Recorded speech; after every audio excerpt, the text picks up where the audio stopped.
Hi MR home business.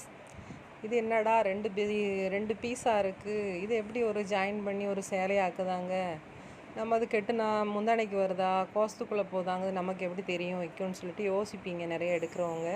இது யோசிக்கிறவங்களுடைய கஸ்டமருக்காண்டி தான் இப்போ நான் பேசிகிட்ருக்கேன். இப்போ நான் கட்டிகிட்ருக்கிறது கூட ஜாயின் சரி தான், கண்டிப்பாக கோசத்துக்குள்ளே தான் அது போகும். அதை அளந்து தான் நான் கரெக்டாக ஸ்டிச் பண்ணி தான் கொடுப்பேன். இது நம்ம உற்பத்தி மில் இருக்குல்ல, சேரீ மில்லுலேருந்து நம்ம அடித்த பீஸில் மிச்சம் வர்றதில் 4 மீட்ரு 2 மீட்ரு 3 மீட்ருன்னு அது மிச்ச பீஸ் பிட்ட வர்றதை நம்ம இந்த மாதிரி ஜாயின் பண்ணி நல்லா ஸ்டிச் பண்ணிக்கிட்டு நம்ம அப்படி கட்டிக்கிறலாம்.